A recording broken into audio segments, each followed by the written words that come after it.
بسم اللہ الرحمن الرحیم۔ السلام علیکم ڈیئر اسٹوڈینٹس، میں ہوں محمد عارف اور آپ دیکھ رہے ہیں میرا YouTube channel Arif the educator. آج ہم M Ed secondary education course code 827 کا لیکچر نمبر 3 پڑھیں گے، جس کا عنوان ہے سیکنڈری ایجوکیشن کے غرائض و مقاصد۔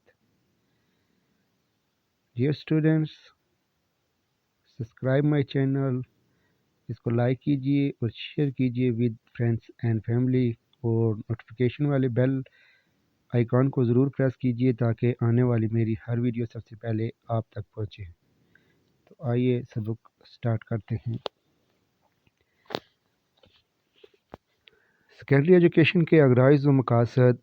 ثانوی تعلیم کو نظام تعلیم میں نہایت اہم حیثیت حاصل ہے، جہاں ایک طرف یہ ملکی ترقی، تعمیر و ترقی کے لیے درمیانے درجے کی انفرادی قوت مہیا کرتی ہے، وہاں دوسری طرف یہ اعلیٰ سطح کی تعلیم کے لیے زینے کا کام دیتی ہے۔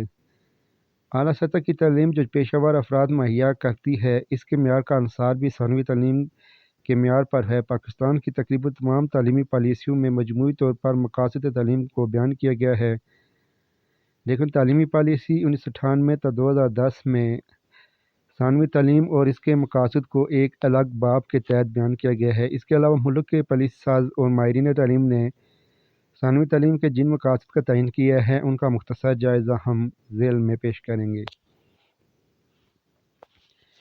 اس کے لیے سب سے پہلا جو پوائنٹ ہے وہ ہے فرد کی نشوونما۔ ثانوی تعلیم ایک ایسی تعلیمی منزل ہے جہاں فرد کی جسمانی، ذہنی، جذباتی، معاشرتی نشوونما ہوتی ہے۔ چنانچہ ضروری ہے کہ طلباء میں غور و فکر، تجسس کا مادہ پیدا کیا جائے اور تعلیم کو طلباء کی ضرورت سے ہم آہنگ کیا جائے۔ ان میں قائدانہ صلاحیتوں کی جمالیاتی، ثقافتی اقتدار کا شعور اجاگر کیا جائے اور ان کی بہتر طریقے سے نشوونما کی جائے۔ نمبر 2، اچھی شہرت کی نشوونما۔ ثانوی تعلیم کی منزل پر طلباء اس قابل ہو جاتے ہیں کہ وہ شہری تقاضوں کو سمجھ سکیں اور پورا کر سکیں۔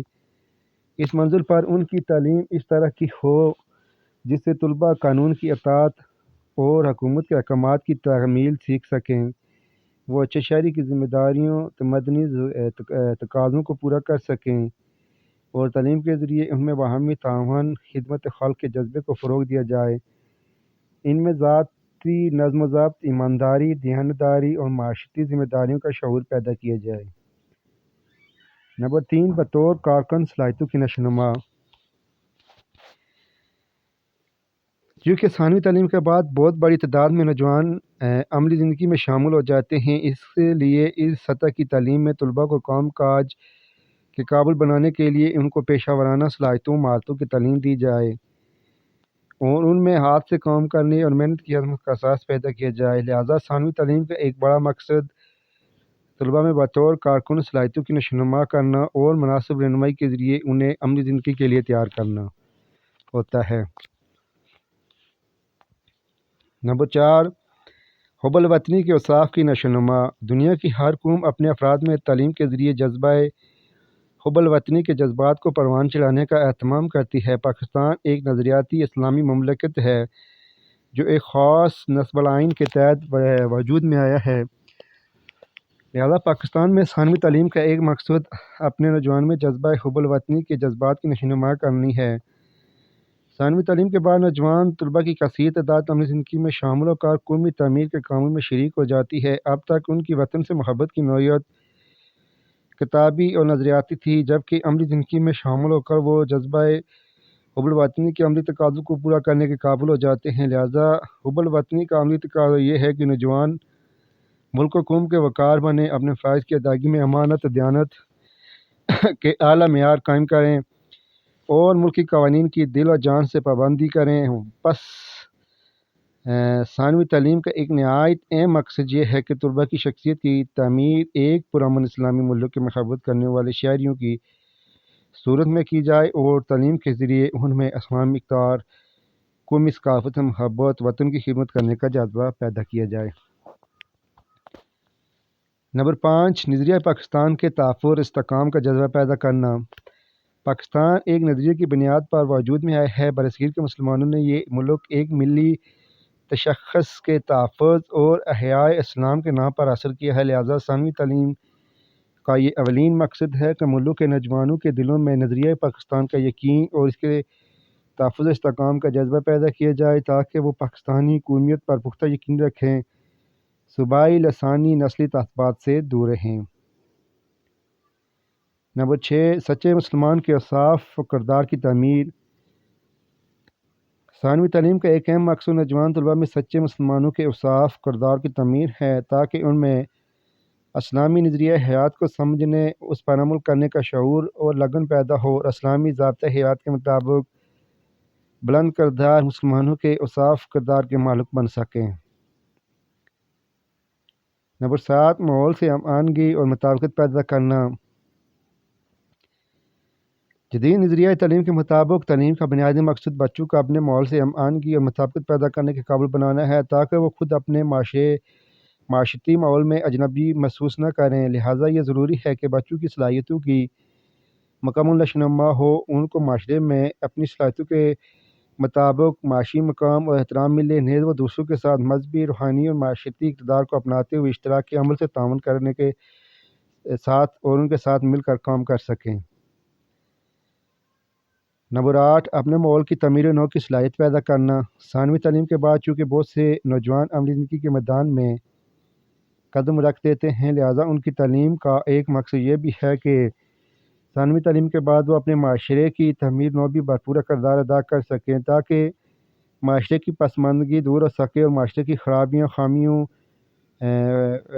کو دور کر کے اسے ترقی کی شاہراہ پر ڈال سکیں۔ یہ مقصد تعلیم کے حرکی اور مسلسل عمل سے پورا ہو سکتا ہے۔ نمبر 9،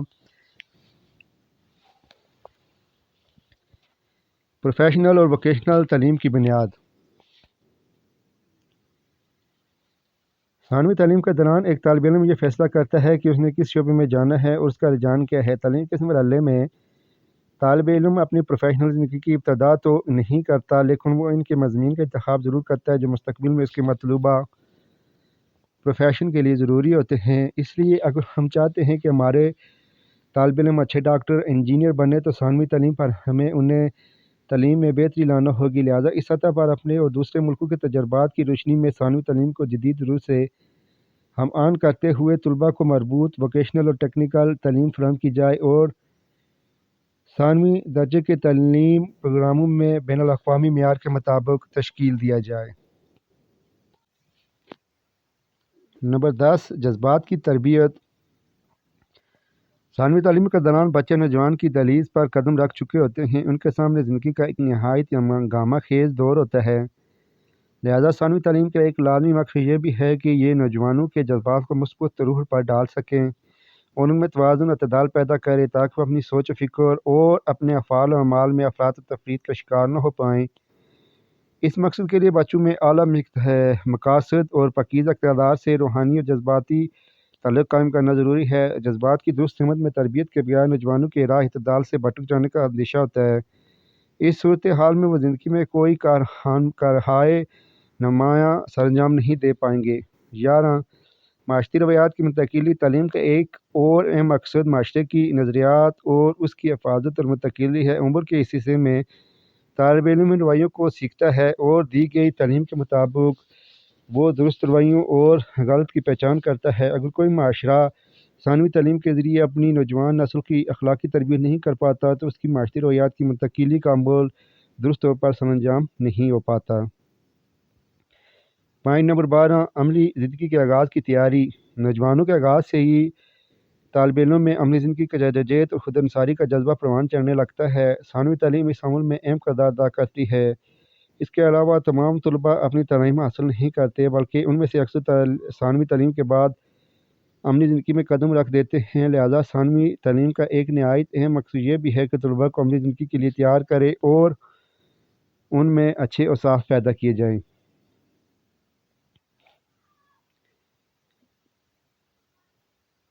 نسل نو میں تہذیبی و ثقافتی ورثے کی منتقلی۔ ہر قوم مخصوص اقتدار، روایات اور نظریات و عقائد کی حامل ہوتی ہے۔ پاکستان ایک اسلامی ریاست ہے جو کہ قابل فخر تہذیب و ثقافتی روایات اقتدار کی امین ہے۔ اسلامی فلاحی معاشرے کے قیام کے لیے ایک اچھا شہری تیار کرنے میں تعلیم کا ایک اہم کردار ہے۔ یہ وہ کہ تہذیب و ثقافت ورثے کی حفاظت کرے اور اسے آئندہ نسل تک منتقل کرنے کا اہتمام کرے۔ مسلمان ایک علیحدہ قوم ہیں جن کی اپنی تہذیب و ثقافت ہے۔ ہمیں تعلیم کے ذریعے نسل نو کو اپنی تہذیب و ثقافت اور اقتدار اور روایات سے آگاہ کرنا ہے۔ ضروری ہے کہ ہماری تہذیب و ثقافت تعلیمی عمل کے ذریعے دوسری نسل تک منتقل ہو اور ثقافتی ورثے کی منتقلی کا یہ سلسلہ نسل در نسل چلتا رہے۔ معاشرہ تعلیمی ادارے اس لیے قائم کرتا ہے کہ اس کے معاشرتی اور ثقافتی اقتدار ایک نسل سے دوسری نسل میں منتقل ہو۔ اس لیے ضروری ہے کہ تعلیمی معاشرتی اور ثقافتی اقتدار کو جگہ دی جائے۔ سیکنڈری ایجوکیشن کے لیے جو مقاصد ہیں ان کے حصول کیا ہیں؟ سیکنڈری ایجوکیشن ایک اہم مقصد ہے کہ تمام نوجوانوں کو ایسے موقع فراہم کیے جائیں کہ وہ سیکنڈری ایجوکیشن کے ذریعے خود اپنے معاشرے کی ضرورت کے مطابق خاطر خواہ علم و ہنر حاصل کر سکے۔ سیکنڈری ایجوکیشن کا ایک مقصد طالب علم کو قومی یکجہتی رائے ترقی کا زینہ بنانا ہے۔ سیکنڈری ایجوکیشن اپنے طالب علم کو تیار کرتی ہے جو کہ ملک کو تعمیر ترقی میں بڑھ چڑھ کر حصہ لے سکیں۔ سیکنڈری ایجوکیشن کا نصب نئے لوگوں کی معیار زندگی کو بہتر بنانا ہے۔ ایک بہتر اور مفید سیکنڈری نظام تعلیم کی بدولت طالب علم اپنی ذات اور سوچ میں ایک فرق محسوس کریں گے۔ سیکنڈری ایجوکیشن طالب علم اور ان کے خاندانوں، معاشرہ اور قوم کے ایک امدادی عامل کی حیثیت سے کام کرے گی۔ اس کی بدولت طالب علم نہ صرف روزگار حاصل کر سکیں گے بلکہ ان کے لیے اعلیٰ تعلیم کے دروازے بھی کھلتے جائیں گے۔ اس طرح ان کی معیار زندگی میں بہتری آئے گی۔ سیکنڈری ایجوکیشن کا ایک اہم مقصد طالب علموں کی بنیاد سازی میں سے ہی ماہر اور ٹیکنیکل ایجوکیشن حاصل کرنے کے خواب بنانا۔ اس کا ایک اور مقصد یہ بھی ہے کہ طالب علموں کی حقیقی زندگیوں سے شناسائی اور آگاہی پیدا کرنا اور ان کے عوامل کا تدارک کرنا جو تعلیم اور کمیونٹی کی ترقی میں حائل ہیں یا رکاوٹیں ہیں۔ اس کا مقصد انڈسٹری، زراعت وغیرہ سے رابط قائم کرنا ہے تاکہ ایسے مفید کورسز تشکیل دیے جائیں جو کہ طالب علم کی روزگار حاصل کرنے میں مدد کریں اور خود روزگار پیدا کرنے کے لیے بھی معاون ہوں۔ سیکنڈری ایجوکیشن کا مقصد طالب علموں کو اس قابل بنانا ہے کہ وہ اچھے طریقے سے ابلاغ کر سکیں اور اپنے خیالات، احساسات، تجربات کا بآسانی الفاظ کی صورت میں پیش کر سکیں۔ سیکنڈری ایجوکیشن کا مقصد طالب علم کو اس قدر یا قابل بنانا ہے کہ وہ مسائل کو سمجھ سکیں اور اس طرح ان کا حل تلاش کر سکیں۔ اس کا ایک اہم مقصد طالب علم کو ایک ذمہ داری انسان بنانا ہے جو کہ اپنی قوت بازو پر بھروسہ کرے اور دوسروں کے لیے بھی مفید انسان ثابت ہو۔ طالب علموں اور دوسروں کے حقوق کے بارے میں آگاہی پیدا کرنا تاکہ دوسروں کے حقوق کی قدر کر سکے اور انہیں پامال ہونے سے بچا سکیں۔ سیکنڈری ایجوکیشن کا ایک اور اہم مقصد انسان کو خود شناسی بھی ہے۔ اس سطح پر انسان اپنی قدر اور ذات سے شناسا ہوتا ہے اور دوسرے لفظوں میں وہ عرفان ذات کا شعور حاصل کرتا ہے۔ اس کا ایک اہم مقصد جو سیکنڈری ایجوکیشن کا وہ یہ ہے کہ طالب علموں میں فنون اور سائنس ٹیکنالوجی کی اہمیت کو ظاہر کرنا اور انہیں ان کی حفاظت کا شعور دینا۔ طالب علموں کو ان کا قوم، کلچر، ہسٹری اور طرز زندگی سے روشناس کرانا، یہ بھی سیکنڈری ایجوکیشن کا ایک اہم مقصد ہے۔ ان کے فہم کی نشوونما کرنا اور وہ ماحولیاتی تقاضوں کو سمجھ سکیں اور قدرتی وسائل کی طرف ذمہ داری کا ثبوت دیں۔ سو ڈیئر اسٹوڈنٹس، یہ تھا آج کا ہمارا لیکچر جو امید کرتا ہوں کہ آپ کو پسند آئے گا۔ اگر یہ آپ کو پسند آئے تو میرے چینل کو لائک کیجئے، اس کو سبسکرائب کیجئے اور اسے شیئر کیجئے اپنے فرینڈ اینڈ فیملی کے ساتھ، اور بیل آئیکن کے نوٹیفیکیشن کو ضرور پریس کیجئے تاکہ میرے آنے والی ہر ویڈیو سب سے پہلے آپ تک پہنچے۔ وما توفیقی الا باللہ۔ السلام علیکم۔